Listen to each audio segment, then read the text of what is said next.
I'm very curious about things. Yeah. So now I'm going to tweet this. All right. I will do likewise. We don't know exactly what's going to happen here because people know what time to come see us. So this is going to be like, wait, didn't we just leave? Did. It's all me. It's all my bad. No, it's fine. It's fine. We actually had a pretty good episode, so it ended up being okay. Yeah. It was really long. We're just glad that like something didn't happen to you. We're getting worried. We were like, oh, dude probably got hurt or something.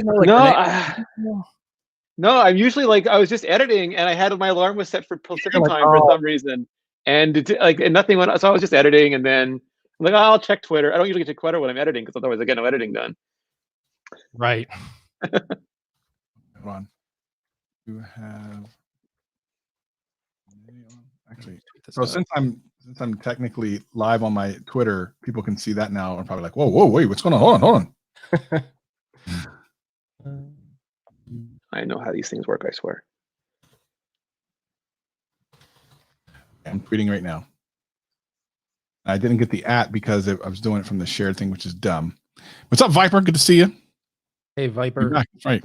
He's the best, people. He is the best. He just had a video pop off. So congrats to Viper. Indeed. Yes, he's not dead. Going.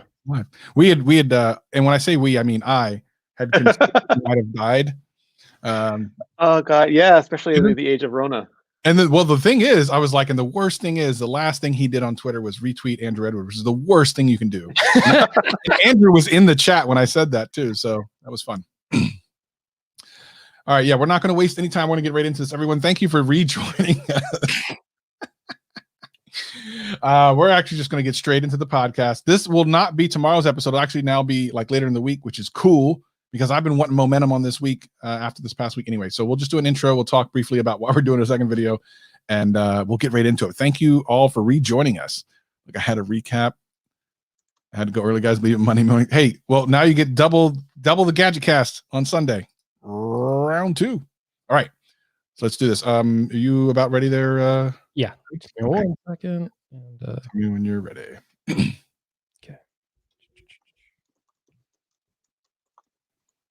Okay, I'm ready. All right. In 3, 2, 1, record.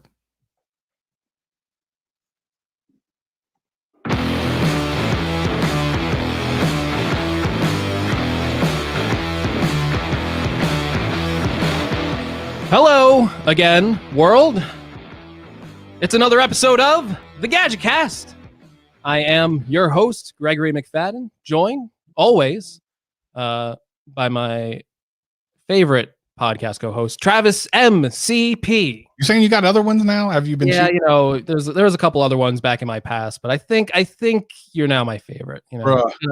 I gotta go confirm that. You're killing me on this. For those of you listening to this, this is an extra podcast for the week, which is great news. It's fantastic news. For those of you on YouTube, you got 2 in the same day. It's great news. It's all good news for everyone who's here. Greg, tell them what's going down. So, we found Rene Ritchie. He is safe. He is here. We're so happy to have you join us, Rene, on the Gadget Cast. So glad for you to make it. Thank you. I'm just so dumb. I really apologize. I was apologizing before. I'm Canadian, so I said I have to commit Canadian seppuku now. I had my alarm set to Pacific time when I was editing, and I don't look at Twitter when I'm editing. What I would do is look at Twitter and not edit. So then I logged in afterwards, like, oh my God, what have I done? And you guys were nice enough to not only take the hit off me, but invite me back on the show. Yeah, for a little behind the scenes stuff. So we were just wrapping up, just doing like our normal shtick on the Gadget Cast, and then we got the message right after we were done wrapping up from Renee, and you're like, I guess we'll do it another week. And then Travis was like, I'm free to go. You free to go? I'm like, yeah, I guess I am. We could just do it right now. If he thought now was the original time, why not just get it done? Let's go. I appreciate it. Thank you so much. We're already watching. That was quick. Yeah, that's the quickest to 100 people. We're extremely glad to have you on the show, Renee. Been a fan for a long time. It's kind of surreal to be talking to you right now. I've been following you since way back. iMore, all that stuff. Listen to you on like Mac Break every week. iMore show, all that stuff. So many places. The talk show with John Gruber. Now you're here on the Gadget Cast. I'm thrilled to be here. Thank you. Not as highly rated as a Gruber show, but we'll get there. Now, but no Gruber. Yeah. So Renee, now that we have you here, I'd like, you made quite an interesting move, I think. Yeah. like I said, you have a very long, storied career working all different types of stuff, trying all, like a Renaissance man, the Canadian Renaissance man. You're going independent now, which is Yeah. interesting. Yeah, best possible time to do it too. I'm a canny strategist, I'm a tactician. I read the environment and I said, this is the absolute best time to quit one of the few stable jobs in media and go independent. So I did that. Yeah. So can you talk a little bit about that? Like, obviously before you worked at iMore, you started off, Yeah. Was it last year you started Vector, or was it a little earlier than that? It was in the HomePod. My first video was the HomePod launch. So it was like 2 years ago. What an interesting first video to do it on. So yeah, you started this YouTube channel Vector. I thought it was very interesting at the time. Like I said, I've been following you for so long, so to see you come and do YouTube was certainly interesting. You built that channel up to over 100,000 in a very short amount of time, and now you're kind of like leaving it all behind to start your own channel. It's Rene Ritchie, right? Just your name, Yes. just so people listening. So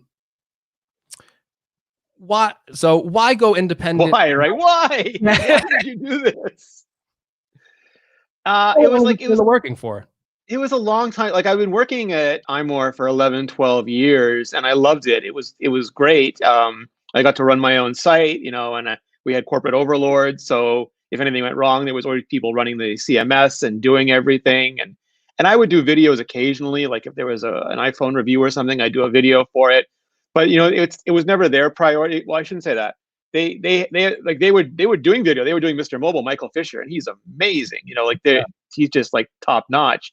And they tried a few other things, but really for the sites, they did, like for them, it's still like you got to put words in Google. And I'd done that for so long, and I didn't think I was going to get any better at it. So I wanted to try something new, just like a new challenge. And like I forget where I talked about this before, but like movies combine writing and stagecraft and direction, and YouTube felt the same way. I'd done the writing on the blogs, I'd done the podcasting, which sort of put words to the writing, but YouTube was just a whole other level, a whole other dimension of storytelling. And I just get like, I'd watch people like you, I'd watch people, John Prosser, huge influences. I would just look at how you would craft narratives and stories and inform people and be engaging. And I really wanted to try it. I wanted to try something new. And I assumed it would be terrible. And it was. Like the first videos, I'm very human. It's hard to tell the animatronics. But like the only way to get better is to keep doing it. And after a while, I realized that what I wanted to do wasn't really best for iMore. Like for them, me doing a video about why to buy a Nintendo Switch or which of these 3 keyboard accessories should you buy, and stick it on the on-site player. That's the most valuable video I could do for them, but not for me. And so I didn't want to sort of just rest on my laurels and glide there. But so I didn't want to do what was worse for them and worse for me. So I figured, again, best timing ever, go independent, and at least that way I could still do what I want, but I could feel like I could build some value around it. Yeah, definitely. I mean, you mentioned learning not to be like an animatronic. I still suffer with that, so I don't even know what to do with that. I got to take notes from Travis over here. He's Mr. Personality. He got everyone into his stuff. We're trying to cancel Greg. It's just not working. But it's hard, and like the commenters, like you're moving too much. You're not moving enough. Stop moving your hands. Why aren't you moving your hands? You should laugh. Your laugh is fake. I mean, there's like every video, there's like I get contradictory advice, and I know you're just supposed to be you, but I just want to be better. Yeah, you want to be a better you, and the comments are always like, and it's the worst because you'll get both comments. You'll get, "Hey, you talk too fast. Hey, you talk too slow. Yeah, watch us at 1.5 speed." And it's like, all right, what do I do? Yeah, your shirt is ugly. I'm like, really? You can't just say, well, you're stupid about the iPhone, but your shirt is also ugly. You got to just go straight for the shirt. Yeah, exactly. So, you kind of talked about this a little bit, but you're taking a bit of a risk going independent, right? But why YouTube specifically? And do you have other plans to branch out into other mediums that we don't know about yet? Yeah, well, YouTube is just what I always liked about, like on blogs, it was all about time on page, like just the way Google had it incentivized. In order to earn page rank, you had to get people onto your page and keep them there for long periods of time. And that would like incentivize people to rewrite other people's blog posts, bury the links, do everything they could. And it created a lot of competition because there was like nothing you did could really help somebody else. And there were people like John Gruber and Jim Dalrymple and Jason Snell who were very aggressive about linking out. But that was always the exception, not the rule. And with YouTube, it's like if you or Travis make a video on something and I make a video, maybe I'll be in your sidebar. And then people will watch your video or maybe I'd be suggested afterwards and then watch my video. And it raises all of us. Like we all have an investment in it. And I found like just the YouTube community is so because of that, because like, yeah, everybody's competitive in some ways, but you also know that, that helping each other is the best way to get everybody up. There's just such a community spirit here. And in podcasts, it's the same thing. Like if we all go to CES and Travis does a video on this phone and you do a video on this phone and I do a video, no podcast, very, very few, I think like Breaker and a couple others, but almost no podcast app will say, oh, you listen to the Gadgetcast, you should listen to the iMore show afterwards. And then, oh, there's a great Daring Fireball thing. No, they don't. Like, it's just, here's the next episode of the same show. So it doesn't grow audience the same way that YouTube does. So for all its flaws, and it is like totally a managed little tiny microverse, it's also an incredible way to get known and to build an audience. And I figured that was just the best way to start over. Nothing else would work. Best I could figure it. Yeah, and I mean, I don't know if I'm reading too much into this. I think you fell a little bit in love with like all like the video production stuff too, because I've seen like you ramp it up, like all this stuff, your lighting, your colors. You got like, oh my God, the production value in your videos is pretty like crazy from like where you started and like where you took it. Like it is next level stuff. I fell in with a bad crowd that was really into videos, and they kept and like I said, I Travis is the B-roll. I'm like the A-roll. That's all I have. I can't shoot like that super slick Marquez or Michael Fisher. I try. It looks dumb. Can't do it. So I just figured I would invest in making the A-roll look just as positively good as I could using artificial means beyond myself, and that I thought would at least give me a good foundation to experiment later on. But I'm careful because you can spend unlimited money on video gear and especially audio gear. Like I remember Marquez's studio tour and he opens up the closet of red cameras. Like it's the closet of red cameras. It's like it's a crispy of white. I don't even know what the collective noun is. It's a crispy of red cameras. Yeah. And I'm nowhere near that. Maybe where I live is near that. I'm nowhere near that. So I'm just like I want to get good gear that I can shoot in a way that's forgiving because I still make a lot of mistakes. I'm not very good at capturing the story I want to capture in the camera. I do a lot of it in editing. So if I can shoot and I can fix color mistakes, I can fix exposure mistakes, then I start to stress less about doing it. Yeah, no, video is a whole other thing. There's so many different things that can go wrong with all that. And then getting the setup right and consistently is just, it's a pain for people who don't do it. But once you try and improve a little bit every time. Yeah. No, I got a question for Renee, actually, because it comes from a conversation I had with Michael Fisher at CES. Yeah. It was a funny thing though. He had mentioned because I think I always ask all YouTubers, I go, what was like the weirdest time you were recognized? I think it's just there's always a funny story behind it, right? And Michael, for whatever reason, talked about walking down like New York or something with you, and someone came and asked for a picture, and he goes, "Sure, no problem." And then I think he was like handing the camera to him to take a picture with you or something like that. Does that sound familiar? Like the guy recognized you but didn't recognize Michael. I mean, yeah, well, I mean, it's a good incentive for Michael to do more A-roll. I mean, if nothing else, because he's long since mastered the B-roll. But it is weird. Like my previous boss was Crackberry Kevin, and at the height of BlackBerry, he was so like I would walk down streets with him in the city, and people would just be going Kevin, and just yelling at him because he was the face of the Crackberry Nation, and that was the most popular smartphone at the time. For me, like the only thing that was really weird is I was getting on a plane to go to, I think, Macworld WWDC a couple of years ago. And as I was going through like first class to get to my seat at the back of the plane, someone stood up and goes, "Renee, I love your show." And then everyone in the plane turned and looked at me expecting like Ron from Friends or something, it's like, and they're like, "We have no idea who this is. Why did you say he was on the show?" And I was just like, I felt happy, but at the same time, I realized that, that's not at all what people's expectations were, and I just disappointed a hell of a lot of people. Maybe they thought it was Renee Zellweger. I don't know. They were not expecting me at the end of that. That's awesome. That's great. Oh man. Oh man. So you kind of alluded this to before, but you've been on like the Apple beat for a little while. And obviously I think everyone here has their focus. I know I'm certainly Apple focused and all that stuff, but I think we all share like a common passion for technology, but all that. But why choose Apple as a company to cover?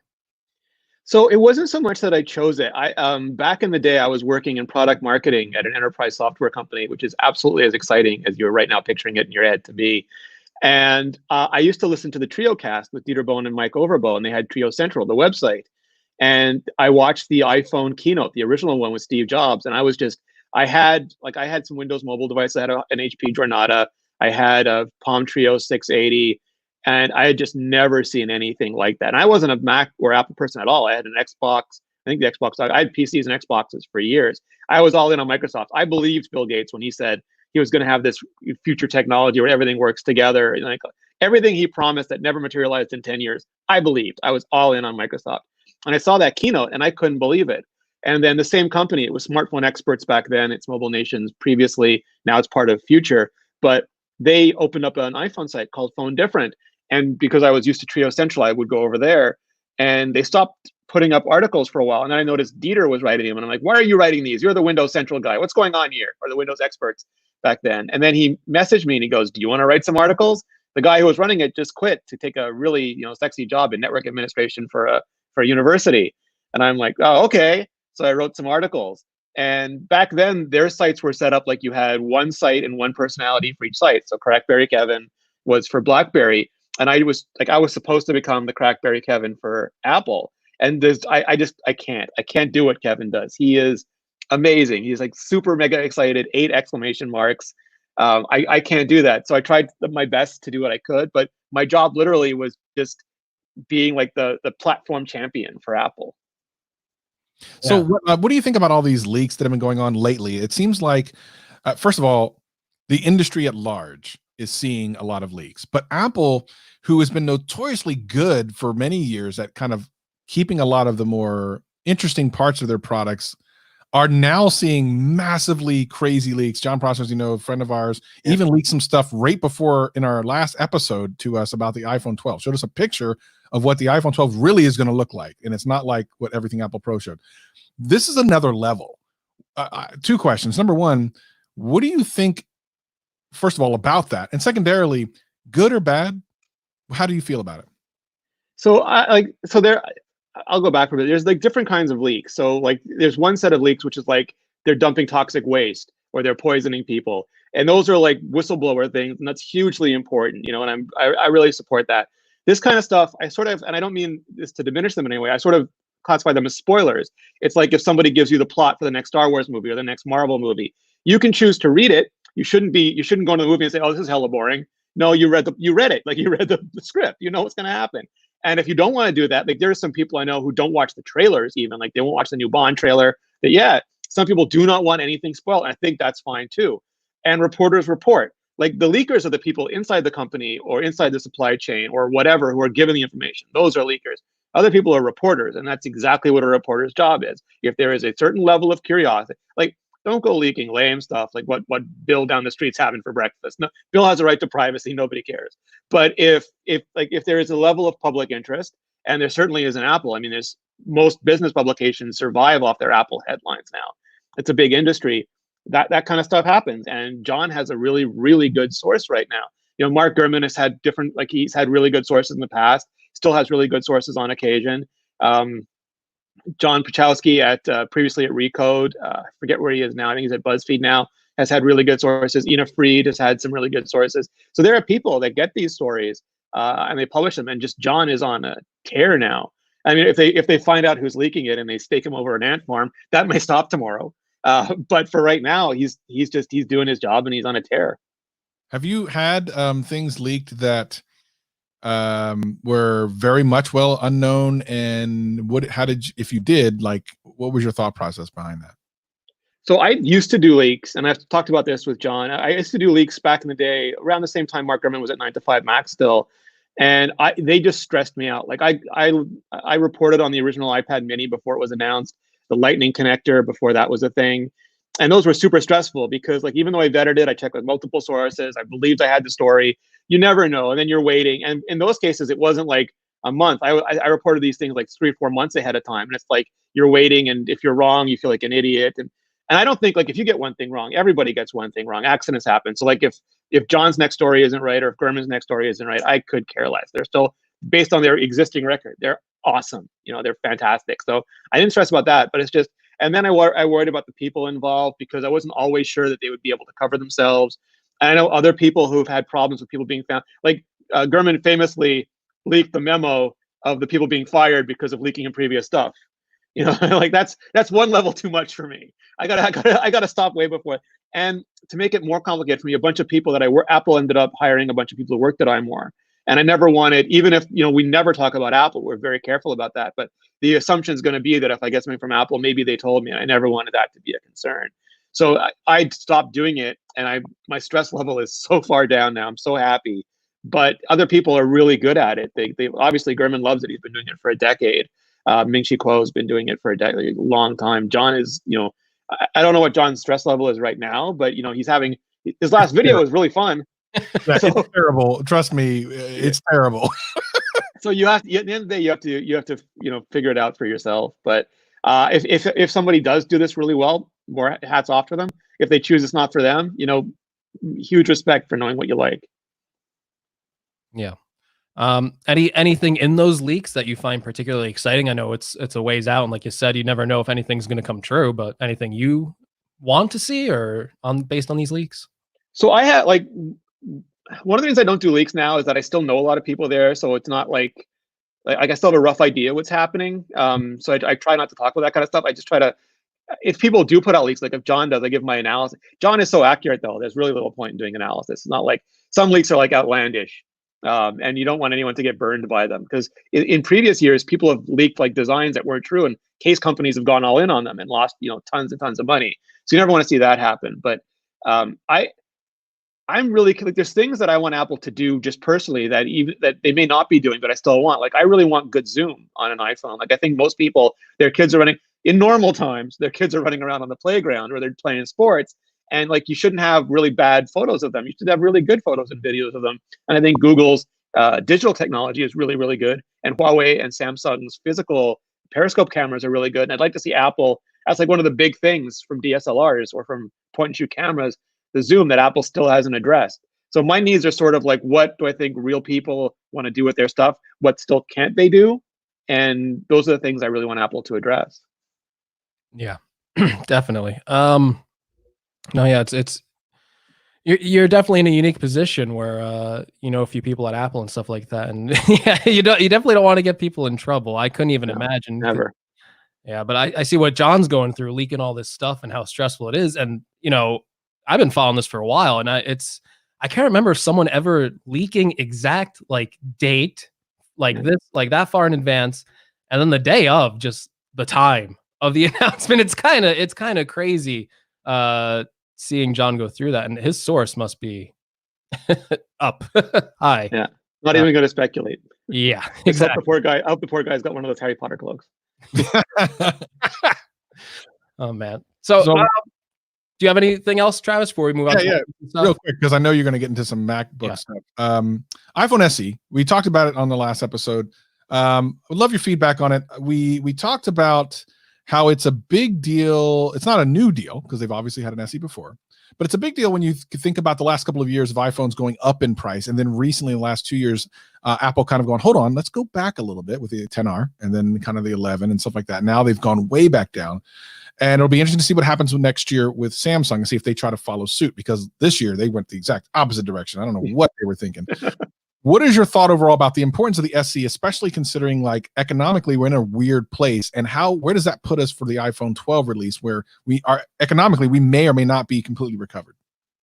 Yeah, I think, in some ways we train these companies, and for a while Apple was like, all right, we'll do a plus, it'll be an extra $100, and we're like, yeah, we'll buy more of those than the normal version. And they're like, okay, we'll put 2 cameras on, but it'll be an extra $20, and we're like, hell yeah, we'll buy more of those than anyone before. And they're like, really? How far does this go? Because we can bring you like the next decade's iPhone a year early. It's expensive because we have really crappy yields right now, and Samsung's being a jerk about how much they charge us for those panels. But we can do it. Are you sure? And we're like, we're giving you every indication. Feed us. And then they're like $1,000 phone. Boom. And at first it was like, okay, because it really was like futuristic. And even though it had a notch, it's like we'd never seen a notch before. So we're trying to make up our minds about it. And then the next year it's like, all right, we're going to make a bigger one of those. How about another $100? And we're like, okay, this feels weird now, because it feels like that's the normal iPhone. Before it was like a special thing, like the Terminator from the future. And now it just feels like you're making that normal, and the 10R is under that. And I don't want to be the under that person, and then like they didn't sell as many. I think they learned from that you can push the boundaries, but you have to equally satisfy the lower price tiers. And they did it so well with the iPad. Like the low priced iPad has been just a killer deal, like $329 for years, and they keep making it better. And they were missing that with the iPhone for a couple of years. And then I think this year they've done everything right. The iPhone 11 is $699 again. It's like like you feel like you're getting the iPhone. If you want to go get the Pro, that's fine. A weird flex, buddy, but okay, go get the Pro. But you're like, the iPhone 11 is a great phone, and then there's a couple models on top of that, and now they're bringing in the $399 SE, and that feels like the Apple Watch 3 and the low price iPad, where okay, we're going to let you flex on the top because you're really satisfying us on the bottom. I don't feel like a second class. Like, you don't make me feel like a brokey just because I'm buying the other iPhone. And so much of this has to do with feeling. It seems weird. Like the prices could be the same on the spreadsheet, but it's just how they're all positioned and marketed can make it feel like, oh, they're taking advantage of us, or, oh, okay, they're giving me something that I really want. So I think they fixed a lot of problems this year. Do you think this will continue on? Because when the 5C happened, it happened one time, and then the SE happened, and it happened one time. Like, is this going to be a norm for them, or is it going to be this, let's do it once, and then in a couple of years, maybe we'll do it again? I think the 5C was the wrong compromise. It compromised on the processor. It wasn't the best experience. It was basically because the 5 was too expensive to make at the price they wanted to make it. So they wrapped it up in a candy colored shell, but and kept it around an extra year anyway. But the SE, I think, makes the right kind of compromises. And they've got, and I forget if it was Gruber who said this first, but they've got like this leap year thing going on with it, where the problem the SE fixed for them is some people didn't like the bigger phones. They didn't like the higher price tags, but they wanted first class features, and the SE solved that. And now this SE is doing the same thing. It's like, I want my home button still and Touch ID. I have no patience for the Face ID stuff. I just want that home button. But also, I'm not going to pay $700 for an iPhone. So this is $400. That's great. And I want the latest processor because I'm gaming, and I'm going to keep this for 4 years. So I think they don't have to do it every year, because it's going to take 4 years to age out, and there will be other phones in between. I would love to see this on a 2-year cadence. I think that would be ideal. But if they keep going, the iPhone 12 with the A16 will be available in 4 years from now, and they'll just rinse and repeat that pattern. Yeah. Yeah, the lineup is starting to make a lot more sense across like the entire product line, it's looking like. And Travis and I were talking about this before, especially now with the SE out, it's almost like the completion of a cycle. You can, before to get into the Apple ecosystem, it was always seen as like this like really expensive endeavor. Go buy $1,000 iPhone, go get this $400 Apple Watch, $500 plus iPad, and then the cheap pricing you out. Yeah, the cheapest Mac at the time was like what, like $1,300. Yeah. But now they're fixing that everywhere. It's $400 iPhone SE, the Series 3, which is still excellent, $200. AirPods, John was just on before telling us that they might even get cheaper with another cheaper version of those, but even the regular AirPods. And you're looking at this, you can get like this whole package, the $329 iPad, which I think is like probably like the best value in all of tech for what you could do with that device. You can get into this entire ecosystem for maybe $1,000 if you're not going for the MacBook Air. But even there, now we got finally the $999 MacBook Air is back. That's one of the things I'm so happy about, because and I've heard you talk about this before too. It was hard to recommend those previous generation MacBook Airs. They weren't bad computers. The keyboard aside, if it worked, again, I know your opinion on this. I like the butterfly keyboard too. I had no issue with the travel. I have a 2016 MacBook Pro. No problem. Used it for like 4 years. No stuck, no repeating keys, anything like that. but you can't deny people's experiences with that keyboard. There was issues with it for sure, and half the people just didn't like it. So, but they came back. They got the 999 Air out. They got the keyboard fixed in it, and they doubled the base storage. The i3, maybe maybe get the i5 for $100 extra if you can. But even then, I think like most light users, they can get by with that, right? Yeah, no, totally. I mean, the issue for everybody is that Apple's the only one who makes Apple stuff. So like if you're hooked on Mac OS or hooked on iOS, it's not like Android or Windows where, oh, I hate Dell, I'm going to go buy HP. Oh, HP is terrible, I'm going to go buy Lenovo. Like you just can't do that. So I think that puts immense responsibility on Apple's shoulders to make sure that their products appeal to the widest range of people possible. And even if 50% of the people like the keyboard, that's not acceptable. Like it has to be like 80% of people. Nobody can hate it. Like nobody can hate anything that Apple does because they have no alternative. You can try and Hackintosh, ThinkPad for all the good it's going to do you, but Apple's responsibility. If Apple is going to have the kind of ecosystem, the kind of offering that they have, it's their obligation to make sure those customers are happy. And I think again, like the Mac is a different story, but the same year they've come back with the Mac Pro, they've come back with the MacBook Pro, they've come back with the MacBook Air, and they have a really solid lineup again. And I'm hoping that this continues. Yeah, and again, so many leaks on the show. 14-inch MacBook Pro is supposed to be coming out soon. I hope now that the Air is fixed, they can let that be a little heavier, a little more powerful, even in that lineup. Considering they got more powerful options in the Air now, where people can before they go, well, I just need a little bit more power, so I have to go for the 13-inch MacBook Pro. But I hope they can let the Pro be the Pro now. If that makes sense.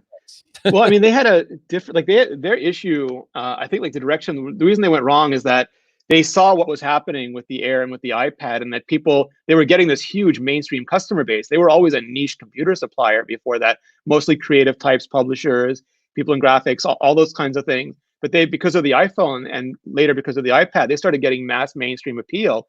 And the mainstream people, they tend to like lighter, thinner, sleeker, more these MacBooks that they made in 2016, they sold like hotcakes. Like people forget they were the most. They think, oh, people just buy. No, they were the most popular MacBook Pros ever, and because a lot of people who didn't previously buy Pros were buying them.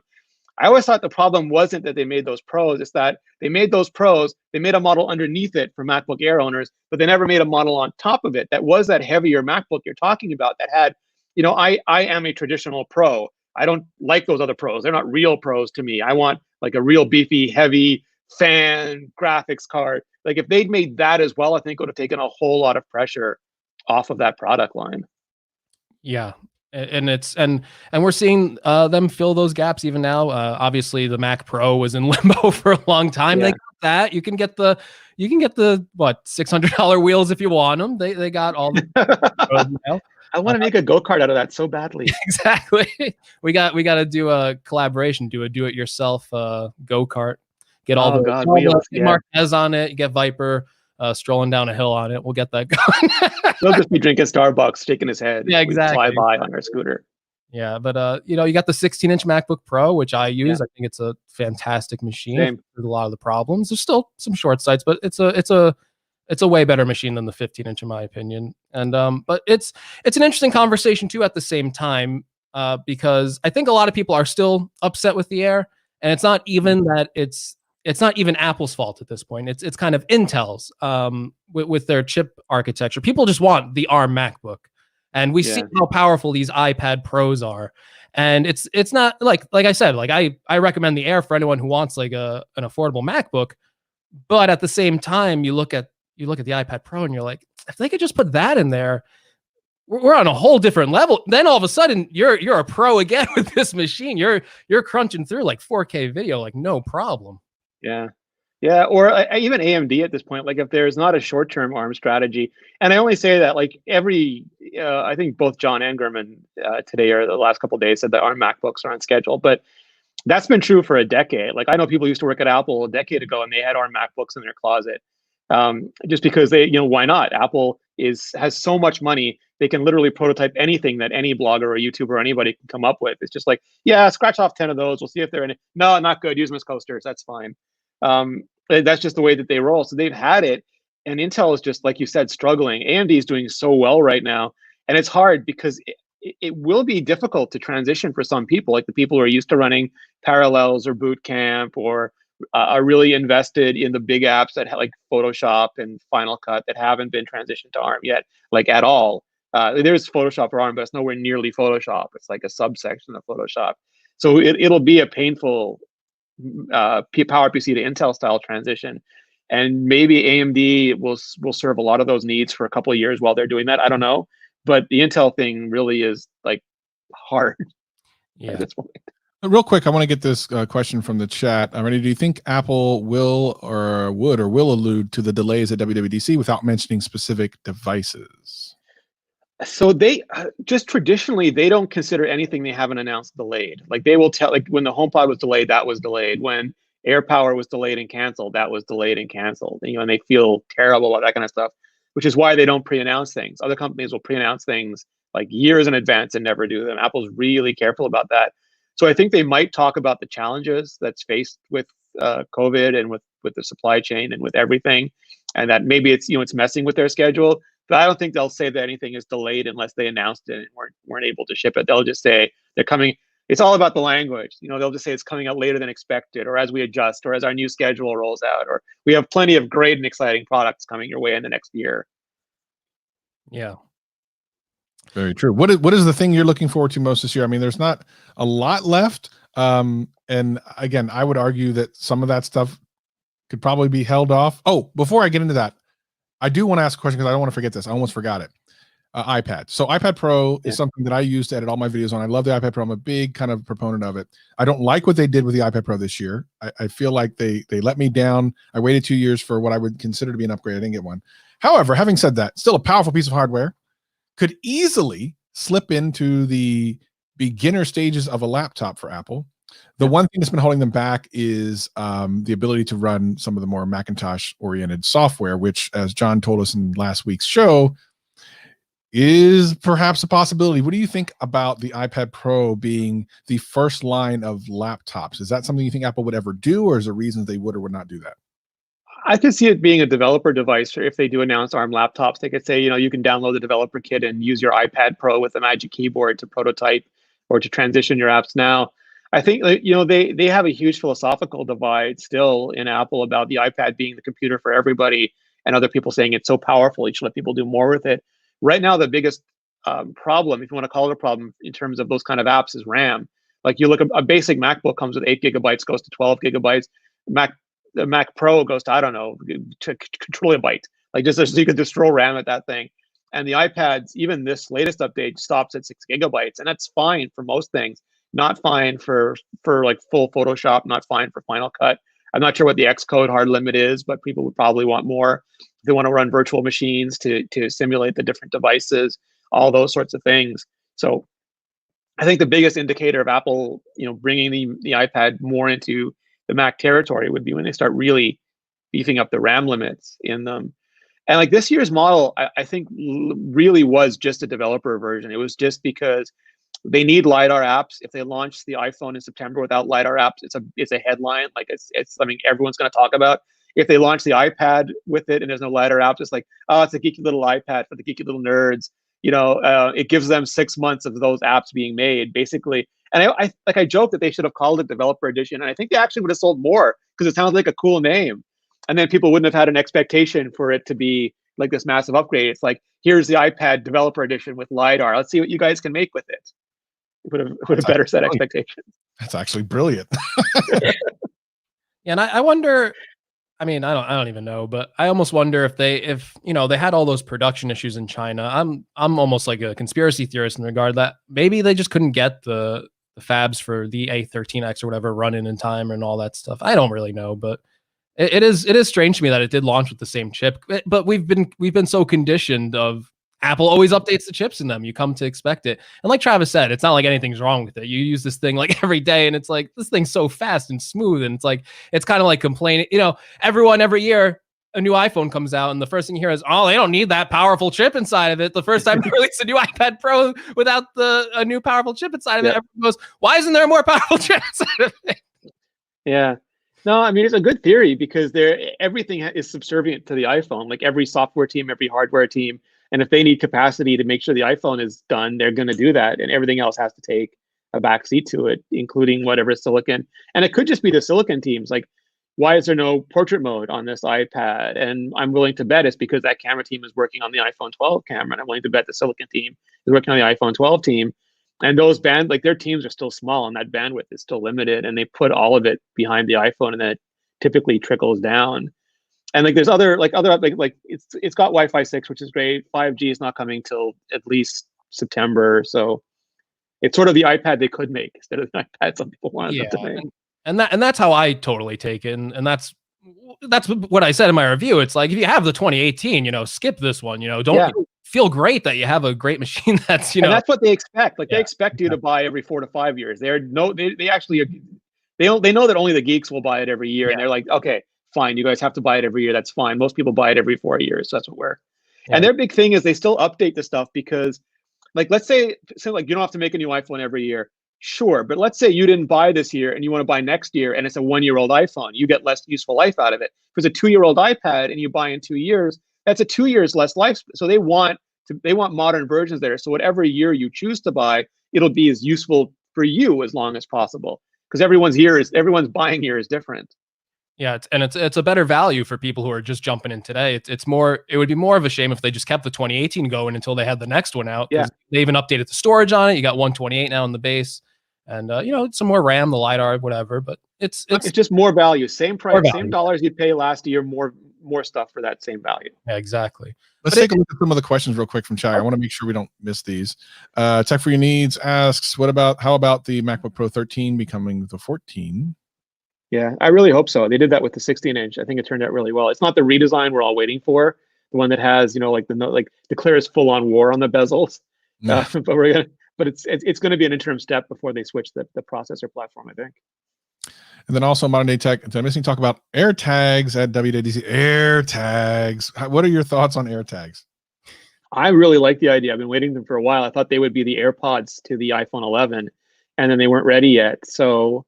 And I think, I think those need an event like the iPad Pro, the MacBook Air, even the iPhone SE. We know what those are. Like most people are familiar with those general platforms. So just getting better versions of those are fine. They still want to give a story for it. But I think something like AirTags are brand new, and they're going to want to explain. And people are going to say, like, even though Tiles existed for years, even though like phones are going to say, oh, people are going to use these to stalk other people. Apple's enabling stalking. And they're going to want to get like ahead of stuff like that, because like every time Apple puts out FaceTime, everyone like tries to test it. 3 years later, someone else puts on the phone. People don't even look at it, even if it unlocks with a plant. Like I remember Lou was unlocking this phone with his own video. Oh like, yeah, nobody cares at that point. But the first time Apple does it, it's gonna be a huge headline. So they're gonna want to get in front of it as much as possible. You can imagine the Lou video if it was the iPhone unlocked. We actually kind of answered this in the last episode. How about the new rumored AirPods come out next month? Are they going to be like the Beats X? Do you think? From what John told us in the last episode, they're actually going to be less expensive. So I would guess probably not. It sounds like from what John believes, they're going to be. You never want to say budget when you talk about Apple, but less expensive. Yeah. One more here. Well, people got really upset because the AirPods were expensive, but they weren't paying for the audio quality. You were paying for those custom chips, and those custom chips now they run out. The yields are much higher, the cost is much lower, and they can make them cheaper. I really like the HomePod. Do you think Apple will release a less expensive or more expensive version of the HomePod? John talked about the HomePod Mini. What do you think? Yeah, I like the idea of that too. Like the fields are strewn with the bodies of analysts who have predicted Apple would make netbooks and all sorts of cheap things that Apple never made, because they don't want to make cheap things. They want to make good things. But I think they misjudged the market with the HomePod. They were working on it for 6 or 7 years, and they just wanted to make a really good speaker, and it was convenient for them to make Siri control it.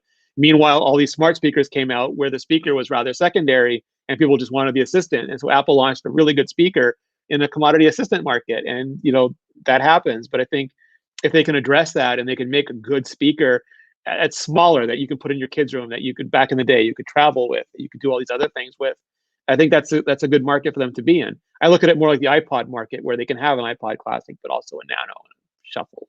I want a bigger home pod, and I want to like hook it up to my TV. Yeah, I want like some physical port connections. Home bar or theater pod. Yeah, exactly. Thank you. Will we ever see an iPad Mini Pro? That would be awesome. I just want to see the keyboard. I want to see if Apple can make a keyboard for that sucker, like just a tiny smart keyboard. Because all the Steve Jobs things about filing down your fingers would come back to haunt them. So I just want to see if they could make that keyboard. Oh my gosh! Yeah, I think the Mini might be as pro as you got it with the Apple Pencil. Maybe a full like bezel-less design, but even then, who knows? Well, it should get the next pencil eventually. Like if they update it next year, hopefully it'll get the new pencil and that'll update the design. I'd love to see that. So Renee, real quick before we start to wrap this thing up, as I was saying, of the things that are left for Apple to potentially release this year, is there anything you're really excited about? Yeah, I would like, well, and this is really personal, and everyone else is going to go, well, Greg's going to be with me on this, but everyone else is going to just yawn. I want a 10th generation Intel MacBook, like a 16-inch MacBook Pro, because I just think Intel's finally getting their chipsets. They're not caught up yet, but they're not like embarrassingly behind. And I think that would do a lot to address, like, because people are still upset about the sustained turbo speeds, even after Intel's explained what that means. Getting smaller chips in there would be better. Getting Wi-Fi 6 in there would be better. So I'm looking forward to a 10th generation 16-inch MacBook Pro.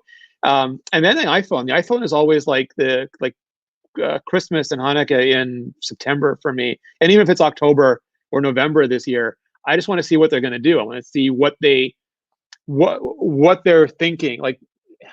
Not like the Slow is not so much, but I just want to know what they think people are gonna want. Like what problems can they still fix? Like obviously it's not going to pour latte or beer out of the Lightning port anytime soon. But what sort of other things can they do with it? And I'm really hoping the camera steps up. And I want to see something compelling for LiDAR, because Samsung has done stuff like this before, and it was like paint your face, and nobody did that. Like nobody used it. Nobody's really given us a compelling use case for it. And I want to see if they can. Maybe they can't, but I really want to see them try. So, real quick, I know we're trying to wrap up, but I did mean to ask this and I forgot. From Patrick, what are your thoughts on the new iPad Pro Magic Keyboard? Obviously, I don't know if you have it yet. Maybe you do, but what are your initial thoughts on just the device itself and how it operates? So I was surprised at the price tag. Maybe I shouldn't have been. I didn't think it would be that expensive. Yeah. And I think like the best way to look at it is it's not like a Folio. Like I think some people are expecting like a better version of the Folio, but to me it feels and looks like a dock. Like when you watch like that video of Craig, he comes and he slaps that sucker down and he pulls, and it does not move. And he puts the iPad on it and it does not move. And that suggests like really heavy. And we saw from, I think there was one of the sites put up Amazon or somebody put up a weight for it. And that thing is going to be heavy. So for me, it's like, it could be the worst or the best of both worlds. And I'm not sure yet. Best of both worlds, you have a killer laptop-like setup where you just come, slap your iPad down. You're not carrying this huge case around with you all the time. You're just typing things out. And then when you're done, you pick it up and it's this light, incredibly thin, really easy to use tablet. And that's sort of what the Surface never nailed for me. Like they really got the laptop part right, but their tablet just never got there. And Apple really had the tablet part, but the laptop part was kind of like, okay, I got to reach up and fiddle with the screen again. So if they do it right, I think it's going to be fantastic, but it is a big, heavy, expensive accessory. Yeah. And that could go wrong. So yeah, I'm eager to see what people think of it. Yeah, you can get an iPad for the price of 12.9. Yeah, another iPad. What we're gonna know soon, right? They're shipping out this week, so we're gonna know very soon. And some people like they're on YouTube in Chinese, I think, and English. Some people got them early, or figured out how to get them early. I don't know. I was it's funny because I was listening to John, 11 a.m. I was ready for that SE to get that pre-order going. And I was refreshing the newsroom website, just waiting for it. The first thing that shows up, new Magic Keyboard. And I'm like, wait, it's ready to ship now. It's ready to ship now. Let me go put my order in right now. I'm telling you, I'm the first one on the planet who ordered that thing. Nice. So, but yeah, Renee, we really appreciate you coming on. Thank you so much for having me. Yeah, it was a blast. Always enjoy listening to you. This is one of the episodes where Renee's so smart. I'm going to have to go back and re-listen to everything Renee said so I can actually process it. Because in the moment, it's all garbage. You'll find out. It's like the wizard behind the curtain. It's just he said a bunch of words like salad, and it doesn't. So if you're not already subscribed to Renee, I hope you are. Go on to Renee Richie on YouTube. You're already at over 50,000, just starting fresh again. It's so nice to see you jump back into those numbers. Because when you restart it, I'm just like, I really hope he just gets right. Cricket. That was my thing. Like crickets, right? You got it. Chirp. Now, did you get to keep the silver play button, or do you have to send that back to? They haven't asked. Let's see. Well, you're not going to tell them. We're gonna cut that part out. We'll edit that out. Anywhere else, Rene Ritchie on Twitter, right? Rene Ritchie now, right? I'm not very creative. I just use my name. So back in the day, I started off on CompuServe, and you had a number, and like that's it. From now on, I'm always going to use my name because I never want to ever say anything on the internet that I won't put my name on. And then that kind of stuck with me, and I've just kept that same boring username everywhere. Yes, and because you are listening to this on a podcast, your episodes also go up on podcasts, right? So Rene Ritchie for the podcast as well. So you can subscribe there. Follow Rene, subscribe to him on YouTube. We need to see him at like 100,000 by the end of this month, I think. Yeah. Oh God, we gotta see the second silver play button come in. Yeah, why not? Gotta get that pulled together. You gonna get a tinfoil one at 50? I mean, come on, YouTube. What are you spending all that money on? We'll have to have Viper do the unboxing for you. Yeah. Oh yeah.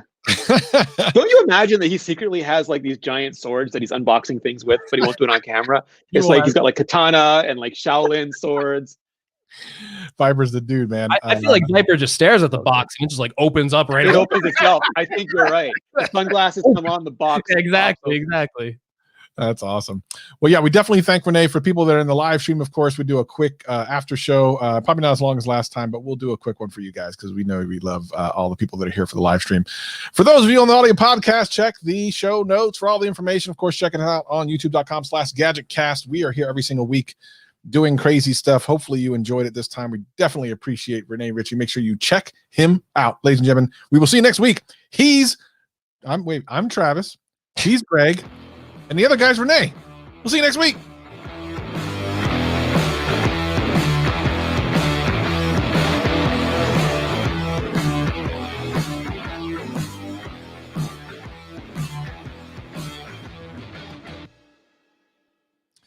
And it's the after show, baby. That was so much fun, guys. Thank you so much. Yeah, we have fun here. We do a little after show where we just talk for a couple of minutes. Yeah, we just chat with the chat, actually. I was awesome. Gonna be mean for a second, but I decided not to. I was gonna end the show with Renee. You made sure to hit record, right? And I'm just kidding. No, oh God. Who did we do that with? Was that Michael Fisher? It was Michael Fisher, right? At the end, he goes, should I do something? We're like, you record? He's like, he's like, I meant to ask you like 10 minutes into the show and I forgot. Was I supposed to be recording?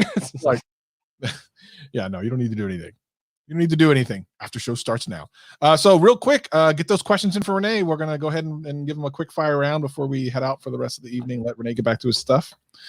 Feel free to put it in the chat and we will get to them. A lot of people watching from Twitter, I noticed, almost twice as many as were in, or almost as many as people were in YouTube, amazingly. That's really crazy, actually. At one point, we had well over 100 lists watching all together, with about half of those on Twitter. So if you're on Twitter watching, you can leave a comment. I can pull it up, so feel free. After party is in the house. I know we had some people that asked some questions earlier that I might have missed, so let's go ahead and get to that. Let's see. I'll roll up here in a minute, see if I can find something. Good old Genosis was saying, I wonder if Intel's going to be sticking around with ARM just around the corner with Apple's computing products. Ooh, that's an interesting point. Oh, here we go. Favorite Apple product of all time? Of all time, it's probably the original iPhone, just because that was like the moment. Like you could tell that Steve was so excited to announce. I think he probably liked the iPad better eventually, but just that moment on that stage was like a master of his craft in his finest hour, doing what he does. And it was aluminum, and yeah, it had that little plastic skirt around it, but whatever. Like we don't fuss about that. It's just it changed everything. I think that was it's always going to have a special place in my gadget heart. So there is a GadgetCast Twitter account that was created apparently during our last episode. We have no idea who's doing it. They're promoting us better than we are.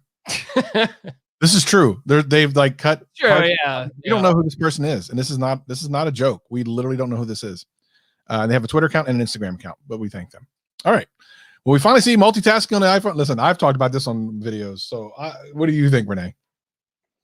So, so this has always been the irony, is like from the first minute of the iPhone, it is multitask, like complete Unix. Like if you remember that original demo with Steve, he opens a web page, goes, gets mail, copies, the music fades in, the music fades out. They've just never enabled that for every app. And like with iOS 4, they gave us some APIs that let you do. What do you want to do? You want multitasking? No. What do you really want to do? Oh, you want to surf the web while listening to Slacker? Okay, we can do that. And then they gave more multitasking and backgrounding. And I think what people want now is a multi-window stuff, which is like they want to be able to take notes while looking at the web, or they want to be able to put a picture-in-picture video while doing something else. And I would love that. I think Apple thinks the screen is too small, and like they do demos and like, oh, it's we don't like that. But when you look at it on Android devices, I would use that in a hot second. I'd stack them vertically. I'd have one window open on top, one window on the bottom. I'd use the hell out of that. So I hope it's one of those things where they're like really uptight about it until they're not. And then Craig just announces it at a show. That'd be cool. Why doesn't Apple support NVIDIA GPUs? There's two reasons. One is they got into a really bad argument a few years ago when NVIDIA shipped some crappy cards and then wouldn't take responsibility for it. Basically let Apple out to hang with those. And Apple doesn't change. It's the same people working at Apple, so they're still salty about that. But also, NVIDIA is really big and really powerful. And with AMD, Apple's like, you just give us the chips and we'll do everything else. And AMD is like, done. We're good. Great. NVIDIA's like, no, you're going to use CUDA cores. You're going to write using our languages. And Apple's like, but we want to move the whole stack out and let develop. And they're like, no, but we have this whole metal thing that abstracts away the silicon. It's sort of like Netflix. The same reason Netflix is not in the up next thing on the Apple TV is that they think they're big enough not to be. And it's more convenient for people who are all in on Apple, but they're Netflix. And NVIDIA is like, nope. Apple's like, but if you let us do this, it won't matter what silicon we have in there. We can just throw tap. And they're like, yeah, it won't matter what silicon you have in there. It matters to us. So until one of them flinches, until one of them gets hurt bad enough to flinch, I don't think we'll see it.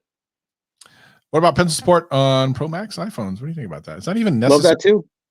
I love the Note. Like the Note was my favorite Samsung phone for years because I'm an artist. I love to. It would be like field notes, digital field notes that load up to Dropbox. I love that too. They have it. I mean, they've had it for years. They just haven't released it. Got to ask, how much of a mass market is asking for the multitasking with people on the panel and the chat one? Yeah, I think that is that part of the compromise Apple's willing to make for us.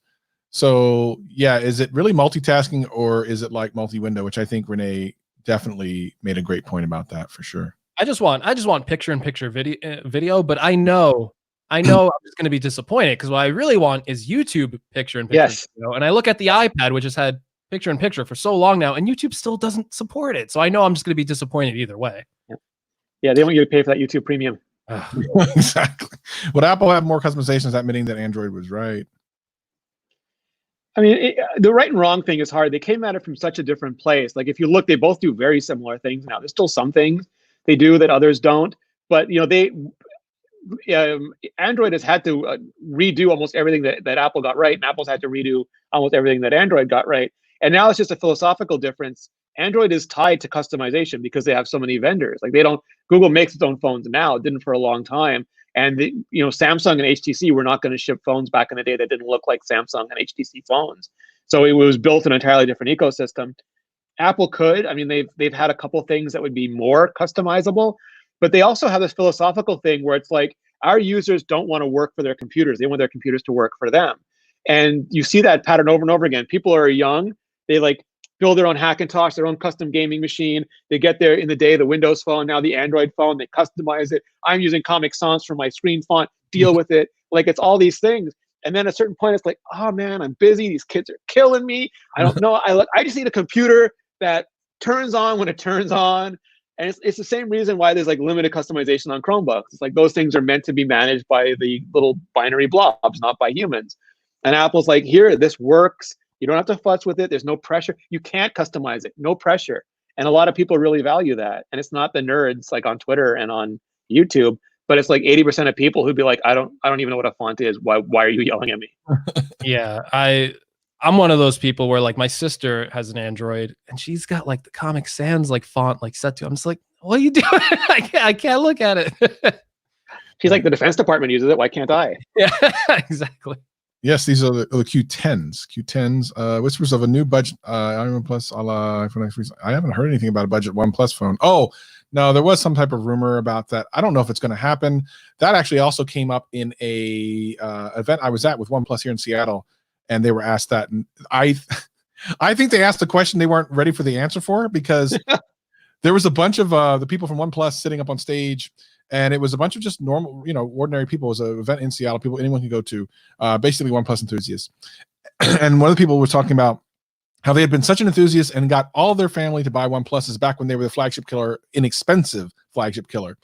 And one of the main guys on stage was like, oh, so would you be interested in like a lower cost OnePlus? And he was like, yes. And he goes, well, how much would that be? Now, in my mind, I'm thinking, $500-600 is probably what he's thinking, something around there. And I think that's what he was thinking. But when the guy came out, he goes, I'm talking about the Poco phone price, like $250. And you can see all the blood just go out of that guy's face. Like, I don't know why I asked this question. So we'll see.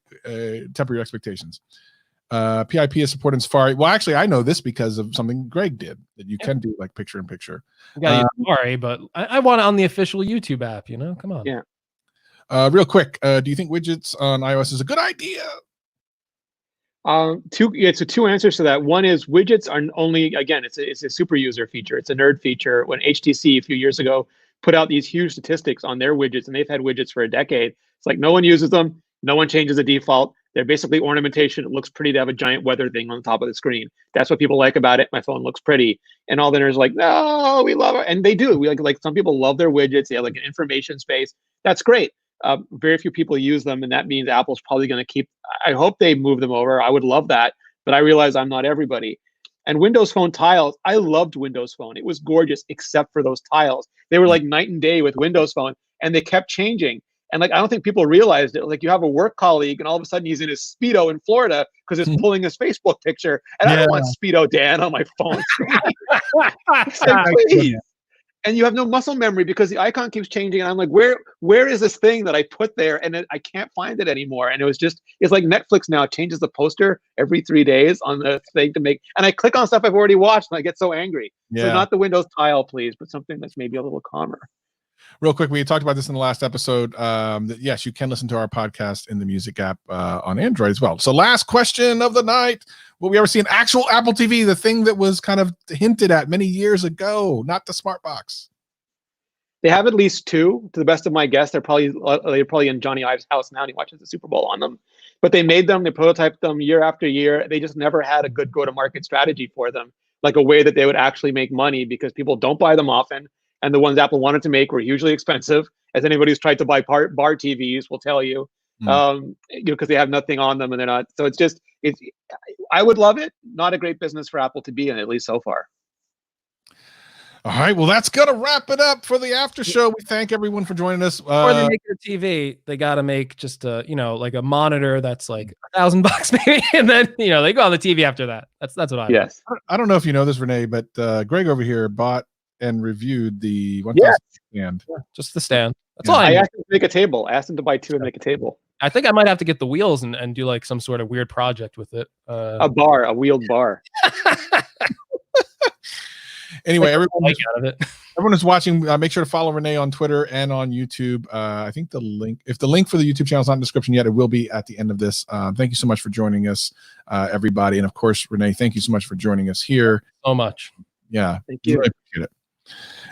Everyone else, we'll see you guys next week. I promise this time isn't like a joke. Like, I know I told you that an hour ago, and then we're back up, and you're like, well, wait a minute, why are you doing pretty impressive showing for I guess people aren't sick of us. You got watching, So if Craig Federighi calls you in an hour and goes, my turn next, you're not going to let him on. You're going to be like, sorry, Craig, you should have been on time. You let Renee go. But